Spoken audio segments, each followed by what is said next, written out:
I'm Shota. I just started university and moved into a new apartment. I heard that there are many students from my university living in my apartment building. That's a good omen.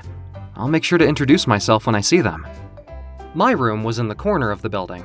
After some hesitation, I went next door to introduce myself to my neighbor. Nice to meet you. I'm Shota. I just moved in next door. I came by to say hello. Hey, I'll be right out. I'm a student at the university. Nice to meet you. Wow, she's cute. Hey, I go to the same university. I just moved in a few days ago. Are you a first year? What are you majoring in? I'm majoring in education and teaching. Ah, that's nice. So am I. Sorry for asking you so many questions. My name is Sana. Seeing as we are studying the same thing, we can go to school together the day after tomorrow. What? Are you sure? I don't know anyone here yet, so that would be great. Sana was very friendly. She helped me relax when I was shy and nervous. We had both just moved to a place where we didn't know anyone and quickly became friends because we were living next to each other. We also made some same-sex friends, but most of the time, it was just Sana and me. You guys are very close. Are you dating each other? No, we're not dating. We just live next door to each other. Is that true? I doubt it.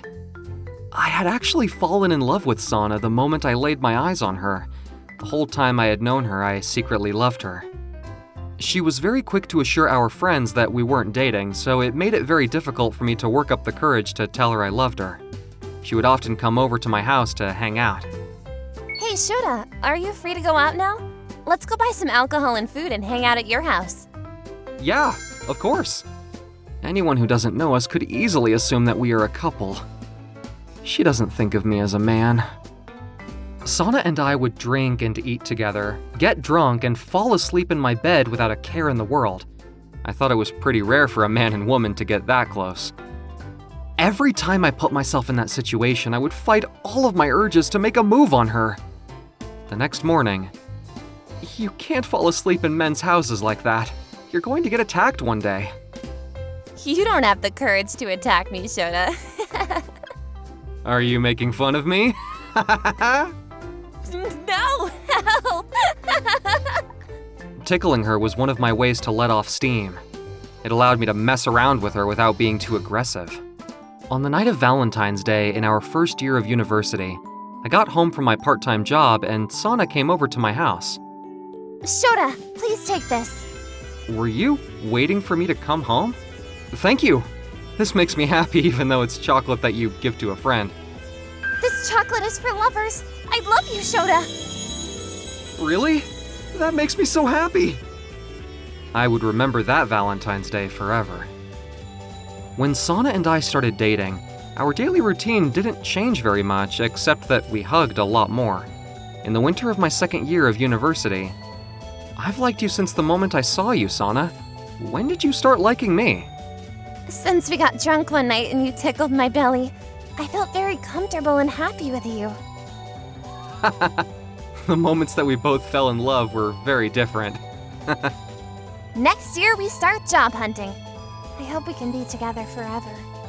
It was a fun time, the two of us vaguely picturing our future together. Time flew. Before I knew it, I was in my 4th year of university. We were both about to graduate, and Sana and I had already been offered jobs. We would be separated from our closest friends, and our days would inevitably get very busy.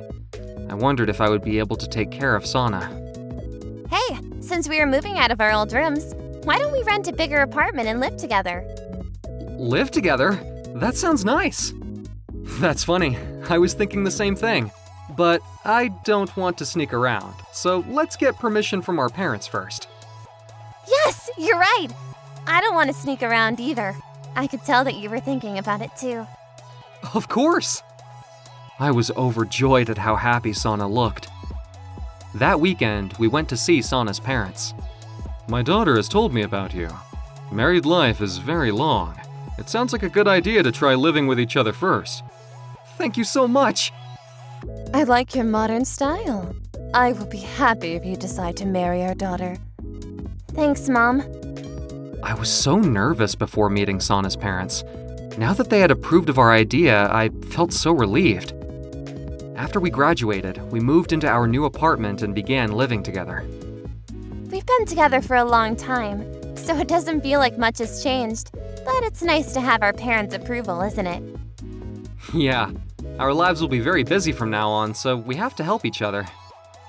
A year after we successfully started living with each other, we attended the wedding of a mutual friend, and on the way home, that was the first wedding I've ever been to. It was nice. I'm quite impressed. The couple looked so happy. Hey, how about we get married on your birthday? That's a great idea! That way we will never forget the date we got married. We visited each other's parents to tell them the good news and started preparing for our wedding. Sana and I were discussing our wedding reception when it occurred to me. Did I propose to Sana the correct way? She said she doesn't need a wedding ring, but maybe she does actually want one. I invited Sana to a restaurant with a nice atmosphere to propose to her properly in a romantic place. I know you're busy, but let's go out for dinner this weekend. It's a waste of money. I've been working late recently, and I want to relax at home. Besides, we are so busy preparing for the wedding. Also, I know you said you don't want us to buy rings, but I think we should get them. Let's go buy them together. I don't like the idea of a ring. I'll feel bad if I lose it. We should put the money towards a vacation instead. I guess I was more of a romantic than Sana. She was more practical. Still, I didn't want to give in. Okay, I'll propose at the wedding reception. It was difficult to keep Sana in the dark about my plans because we spent so much time together preparing for our wedding reception. I had gone to buy the wedding rings by myself. Are you alone? Do you know your fiancé's ring size? I'm keeping it a secret from her. I want to surprise her with it. What should I do? On the advice of the confused-looking shopkeeper, I measured her finger size with a thread while she was sleeping. I thought it would be better to explain the situation to our parents, and when I did, they were taken aback. At my parents' house. Are you going to that much trouble? I can see she is going to control your life in the future, but it's for the best. At Sana's parents' house. It's going to be tough. I'm looking forward to seeing how you pull this off. I'm sorry. Sana is a stubborn person, but I like your idea. Sana's parents made me feel a little bit more pressure. The day of the wedding reception finally arrived. Sana looked so happy. I spent the whole time nervous thinking about the proposal. I didn't even have time to enjoy my friends, family, or even the speeches. I decided to propose to Sana after the last speech. To tell you all the truth, I never properly proposed to Sana. I wanted to take this opportunity to propose to you in front of everyone, Sana. What? I will make sure that you are happy for the rest of your life, and that we live a long and prosperous life together. Please, accept this wedding ring as proof that we are husband and wife. Yes! Sana managed to hold back her tears until the moment that she thanked her parents for everything they had done for her. She was so overcome with emotion that she began to cry. I was so moved by her tears that I hugged her as tightly as I could. Thank you. Hey, when we leave the venue, will you carry me out like a princess? What? You've lost some weight, haven't you? I did my best to carry Sana out like a princess. It was hard, but I think it was the coolest thing I've ever done in my life. It's been 5 years since we got married. Here, bento. Thank you. Is there meat in it? I feel weak for the whole day if I only eat vegetables. Saving money! Sana and I are saving up for a new home. We've been blessed with 2 children and are living happily ever after.